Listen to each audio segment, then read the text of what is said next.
السلام عليكم يا أخي يا إخواني أتمشى إلى البغداد ولا تنشأ اهمل الرباط إذا كنتم أمة محمد عجيب السلام بالنشاط السلام عليكم ورحمة الله وبركاته Hamdan wa syukran lillah amma ba'du.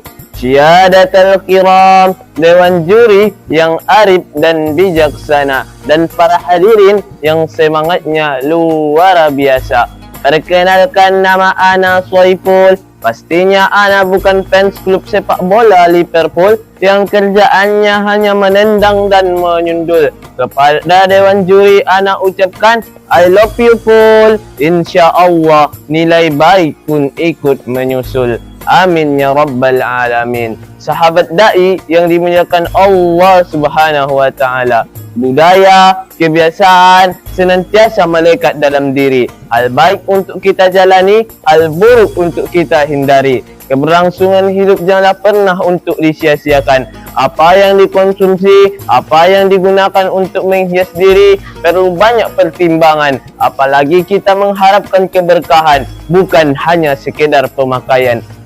Untuk melalui tatanan itu semua, perlunya kita memahami konsep terbaik untuk mengarungi jalannya kehidupan. Maka dari itu, ana akan menyampaikan tausiah yang berjudul Halal dalam Gaya Hidup. Sahabat da'i rahimakumullah. Allah Subhanahu wa taala berfirman dalam Quran surah Al-Maidah ayat 87 yang berbunyi A'udzu billahi minasy syaithanir rajim. Bismillahirrahmanirrahim. Ya ayyuhalladzina amanu la tuharrimu tayyibati ma ahallallahu lakum wa la Innallaha la yuhibbul mu'tadin. Wahai orang-orang yang beriman, janganlah kamu mengharamkan sesuatu yang baik yang telah Allah halalkan bagimu, dan janganlah kamu melampaui batas. Sesungguhnya Allah tidak menyukai orang-orang yang melampaui batas. Menurut tafsir Al-Maragih dijelaskan di dalam kitabnya bahawa kehalalan makanan tidak hanya dilihat dari segi makanan itu sendiri, akan tetapi bagaimana cara memperoleh atau menghasilkan makanan itu, dengan artian tidak adanya hasil riba, mencuri atau perbuatan lain yang dilarang oleh hukum agama. Berbicara gaya hidup halal bukan hanya sekadar membicarakan halal atau haramnya suatu makanan semata, akan tetapi mencakup aktivitas kehidupan manusia. Contohnya, masih banyak orang-orang yang mengkonsumsi alkohol, menentukan nasib dengan perjudian dan aktivitas haram lainnya.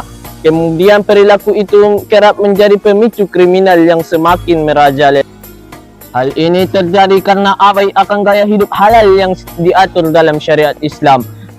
Hal yang miris yang mungkin sampai kini sering kita lihat, banyak wanita-wanita yang mengumbar aurat sampai diposting di medsos dan semua mata pria melihat. Sebab apa? Sebab tak berlandaskan syariat. Maksiat ado karena gaya hidup yang endak betul. Kriminalitas ado karena gaya hidup juga endak betul. Endak mandang akan kecek orang gaek, apalagi orang tuanya. Hasil dari gaya hidup yang endak betul.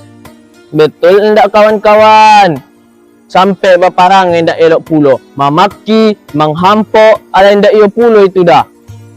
Hadirin rahimakumullah, banyak di antara manusia yang belum mampu menerapkan gaya hidup halal, masih suka mengkonsumsi makanan-makanan yang haram, masih suka mengkonsumsi produk-produk ilegal tanpa memikirkan dampak yang berkepanjangan. Gaya berpakaian seperti kebarat-baratan, bahkan mukanya pun terlalu banyak dempul-dempulan. Na'udzubillahi min zalik. Kita ketahui bersama bahawa makanan haram jelas-jelas menjadi larangan dan produk ilegal bukanlah sebuah pilihan, melainkan menjerumuskan kepada kemaksiatan. Apa yang kita konsumsi akan mempengaruhi perilaku diri. Rasulullah Sallallahu Alaihi Wasallam bersabda mengenai seseorang yang melakukan perjalanan jauh, pakaiannya kotor dan menengadahkan tangan untuk berdoa. Namun pakaiannya haram, minumannya haram, makanannya haram dan kenyang dengan yang haram. Maka bagaimana mungkin doanya dikabulkan? Hadis riwayat Muslim. Makanan haram menghalangi kebaikan, membuat hati kita keras-kerasan dan mempengaruhi perilaku diri jauh dari ketaatan. Maka dari itu, ana simpulkan isi tausiah ana dalam singkatan berikut. B. Baik buruknya tingkah laku manusia tergantung gaya hidup halal yang secara kontinu terus dilakukan. Ingat setiap kebaikan sekecil apapun yang dilakukan akan berbalas kebaikan pula dari Allah Subhanahu wa taala. Ilal liqa'i ma'assalama. Assalamualaikum warahmatullahi wabarakatuh.